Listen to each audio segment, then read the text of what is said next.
I be cold. I don't have time. I need to be in the Bahamas. Period. Hello and welcome back to my YouTube channel. Today I'm going to be talking about my journey from quitting my corporate job to traveling the world full time.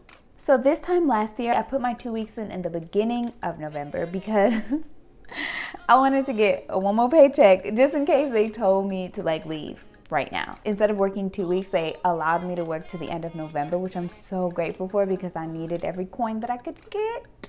Okay. I did budget and plan to save for my ventures and my daily expenses and stuff like that, but it was just it felt really nice having that money still come in, even if it was once or twice. It felt more secure. And then I booked a one-way for December 1st to Thailand, and then after that I was overseas for about 5 months. And in the first month I was in Thailand and I studied to become a yoga teacher. My plan was to become yoga certified and teach yoga when I got to the States, which I did, but of course I started teaching while I was overseas as well, which was really cool. When I got back to America, I put a little stank on it and I started teaching a twerk yoga class. It included Pilates, twerking, and yoga all together. And I taught that class every Friday. My first class was Good Friday of last year. It was popping, people was twerking and getting their zen on. I like to say they were turning up, turning in, and turning down, amen. And then things started to slow down a little bit and I was breaking even. And then I was in the negative, meaning the overhead I had to pay for studio space, equipment rentals, and transportation for me to get to the studio because it wasn't near my house at all. So all that together, it just really tanked me and put me in it just affected my debt in a really bad way. So I had to stop teaching classes, unfortunately, and I had to find a job, a paying job, and any job. I was looking for any job. I needed to eat and stuff, basic overhead, food, shelter, phone bill, water, etc. I updated my LinkedIn profile. I got 3 interviews within that first week, which is great, and I was so excited, but nobody hired me.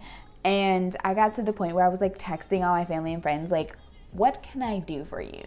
Because I'll do it. Let me check your emails. Let me just do something, because I was in such a desperate position. Funds were gone at that point, okay? Savings was finito.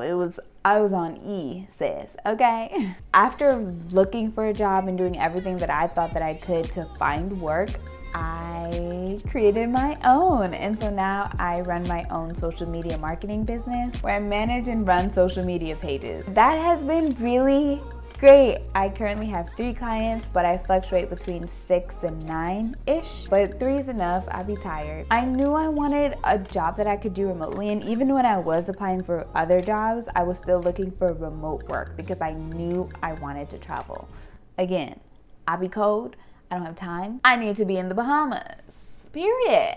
I'm still able to travel because I can work as long as there's Wi-Fi. So I think I spent a huge chunk of my time in Mexico City. I was there for a month, and then was all over Orlando, Puerto Rico, just everywhere. I just be out here in these streets. Now I get to travel to see the world. And the Catch Me If You Can, I don't know if you follow her. She's the first Black woman to visit every country in the world.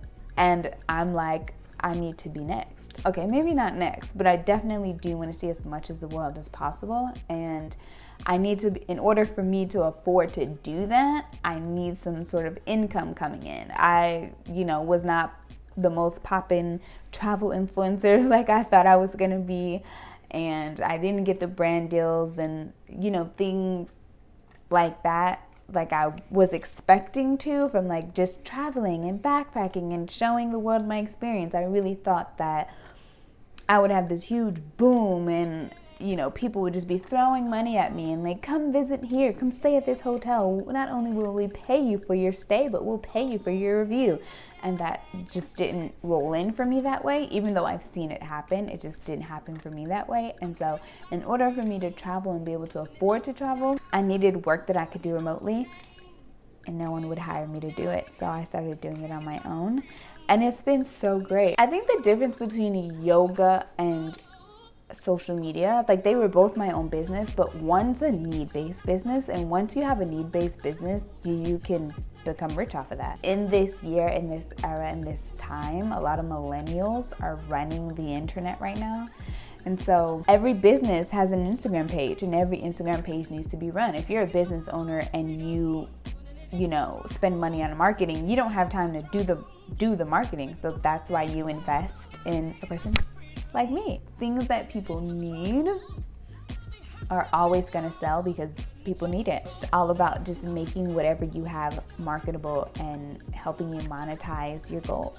And that's pretty much what I do, and it's great fun. I really love it. If you're following me on Instagram, which I hope you are, like the community that we've created there is amazing. And on my Instagram, I share Instagram tips daily because Instagram's the #1 marketing tool. I highly recommend if you are starting a business that you start on Instagram. That's where I focus a lot of my tips, is about how to monetize your Instagram page, how to make money on Instagram, how to take your Instagram to the next level, and you know, how to inspire people to create content that feels good to them and that looks good to the eye. So that's what I'll be doing. And if you want to see more of that, you can of course follow me on Instagram. I'll be posting weekly on YouTube now. Weekly-ish. If you have any questions or any suggestions, I'm happy to do another video for you. Thanks so much for watching, and I'll see you next week. Bye.